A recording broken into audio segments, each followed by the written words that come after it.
السلام عليكم ورحمة الله وبركاته. أخباركم عاملين ايه يا حبايبي؟ يا رب تكونوا بخير. نصلي على محمد كده، اللهم صل وسلم عليك يا رسول الله. النهاردة هنعمل مع بعض وصفة لذيذة جدا وهتعجبكم جدا ومفيدة، فيها فيتامين سي كتير. هتعجبكم جدا وهتعملوها بإذن الله. هنعمل مع بعض وصفة كده من المكونين.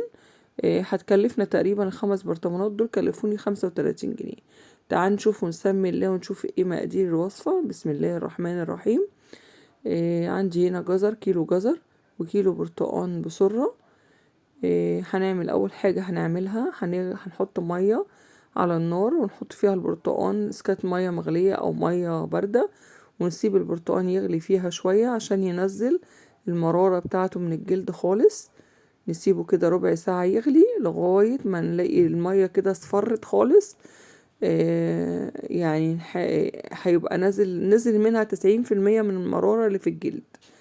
مش هقدر اقولك 100%، هينزل 90% من المرارة اللي في جلد البرتقال. هنرفعه من على النار كده، وهنبدأ بقى نعمل ايه بعد ما رفعناه في نفس الحلة. هنصفي المية ونرجع نحط الجزر بعد ما بشرناه، وهحط عليه كيلو سكر. يبقى على كيلو الجزر وكيلو البرتقان هنحط كيلو سكر. هنقلب السكر مع الجزر ونحطه على نار عالية عشان خاطر ينزل ميته. وبعدين عبال ما ينزل المية بتاعته هنبدأ اللي احنا نرجع للبرتقان تاني علشان نضربه في الكبة. انا قطعت البرتقان بالشكل ده كده وهضربه في الكبة.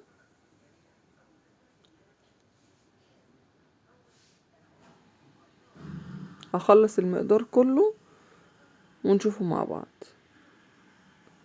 انا هنا خلصت المقدار كله اللي هو الكيلو البرتقان. انتوا حابين تجيبوا برتقان اللي هو البلدي جيبوه، بس هو مشكلته اللي بيبقى فيه بذر من جوه، بس عادي ده او ده متاح. هنا شايفين كده السكر نزل ميته مع الجزر. هنبدأ نحط البرتقان عليه وهنقلبه.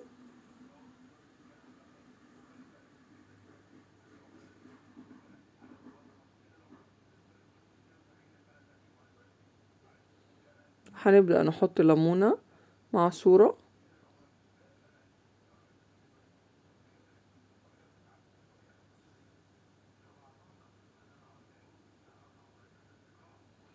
وهنقلبه كويس.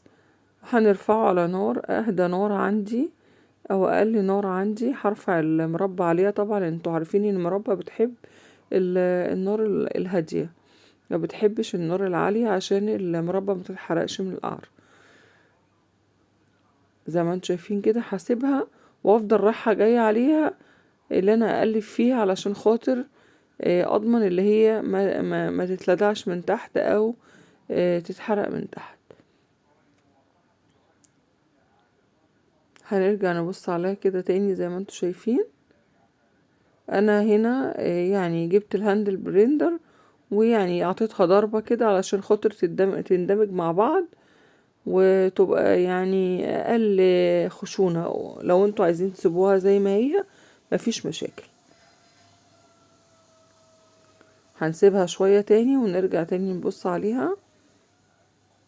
هنا اهو خلاص كده، يعني شربت خلاص ميتها وبدأت خلاص تبقى فيها اللزاجة بتاعت المربى. خلاص كده واضح احنا عبيناها في البرطمانات. عملوا زي ما انتم شايفين كده 5 برطمانات، برطمانين كبار و3 صغيرين. كل ده من 2 كيلو كيلو وكيلو سكر وعصير ليمونة فقط لا غير. جربوا الطريقة دي هتعجبكم جدا. ولو عجبتكم الوصفة اعملوا لايك وشير عشان يوصل لأكبر عدد ممكن. والسلام عليكم ورحمة الله وبركاته.